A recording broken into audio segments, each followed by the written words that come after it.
யார் இந்த இயேசு?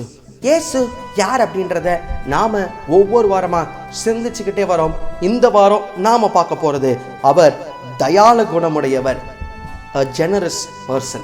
இயேசு கிறிஸ்து அநேக காரியங்களை உவமானமாக சொல்லியிருக்கிறார். உவமையாக, அதாவது பேரபிள் அப்படின்னு சொன்னால் ஒரு காரியத்தை ஒரு எக்ஸாம்பிளோடு வச்சு மிக டீப்பராக அதை புரிஞ்சு கொள்ள வைக்கிறது தான். அப்படி இயேசு கிறிஸ்து சொன்ன ஒரு உவமை தான் பரலோக ராஜ்யம் வீட்டெஜமான் ஆகிய ஒருவருக்கு ஒப்பா இருக்கிறது. அந்த வீட்டெஜமான் என்ன பண்ணுறாரா, அவருடைய தோட்டத்தில் வேலை செய்ய காலையிலே போய் ஆட்களை கூப்பிட்டு வராராம்.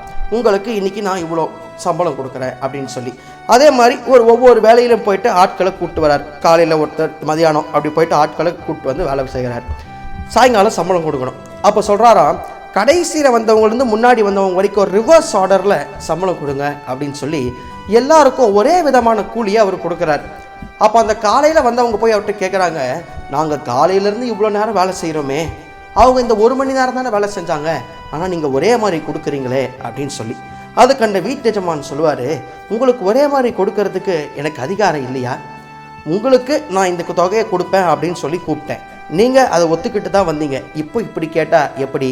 நான் தயாளனாக இருக்கும்பொழுது நீங்கள் வன்கண்ணனாக இருக்கலாமான்னு சொல்லி அந்த வீட்டெஜமான் கேட்குறாருன்னு சொல்லி அந்த உவமையை இயேசு கிறிஸ்து ரொம்ப அழகாக சொல்லியிருப்பார்.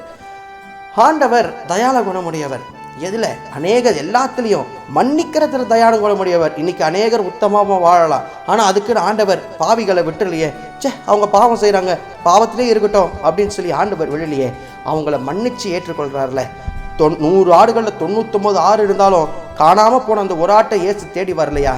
அப்போது அந்த தயாள குணமுடையவர் நீதிமான்களை மட்டுமல்ல பாவிகளையும் நேசிக்கிறார் இல்லை? அதனால தான் சொல்கிறோம், இயேசு தயாள குணமுடையவர். இன்றைக்கி நம்ம அநேக நேரத்தில் நம்மளும் யோசிக்கலாம், ஆண்டவர் இவங்களை எப்படி ஆசீர்வதிச்சிருக்கிறாரு, அவங்கள எப்படி ஆசீர்வதிச்சிருக்கிறாரு அப்படின்னு சொல்லி. ஆனால் நம்மளை ஆசீர்வதிக்காமல் ஆண்டவர் விடலையே, நமக்கு ஆகாரம் கொடுக்காம இல்லையே, நமக்கு தங்க இடம் கொடுக்காம இல்லையே. அந்த முதலாம் வேலையில் வந்து வேலை செஞ்சவங்களும் அதே தான், காலையிலேருந்து வேலை செஞ்சாங்க ஆனால் அவங்கள அவர் சும்மா அனுப்பலையே, அவங்களுக்கும் ஊதியத்தை கொடுத்து தான் அமிச்சாரு. ஆகையினால தான் சொல்கிறோம், இயேசு கிறிஸ்து தயாள குணமுடையவர். நல்லோர் மேலும் தீயோர் மேலும் மழையை வர்ஷிக்க பண்ணுறவர் அவர் தான். ரொம்ப மழை பெஞ்சா ரொம்ப வெயில் அடிச்சு அந்த டைமில் மழை பெஞ்சா நம்ம சொல்லுவோம், நம்ம ஊர்லேயும் நல்லவங்க இருக்கிறாங்க போல, நல்லா மழை பெய்யுது. ஆனால் ஆண்டவர் நல்லவங்க இருக்கிறாங்களோ இல்லையோ எல்லார் மேலேயும் மழையை வர்ஷிக்க பண்ண வல்லமை உள்ளவராக இருக்கிறாரு. இயேசு கிறிஸ்து தயாள குணமுடையவர் அப்படின்னு சொல்லி நாம் இந்த காரியத்தில் வந்து தெரிந்து கொள்ளலாம். அடுத்த வாரம் இயேசு யார்ன்றதை இன்னொரு தலைப்பில் சிந்திக்கலாம். எந்தன் உள்ளம் தங்கும் இயேசு நாயகா, உந்தன் வீடாய் கொள்ளும் இயேசு நாயகா, இயேசு நாயகா, இயேசு நாயகா,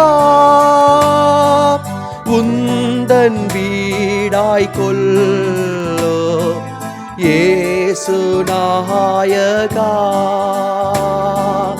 உந்தன் வீடாய் கொள்ளும் இயேசு நாயகா.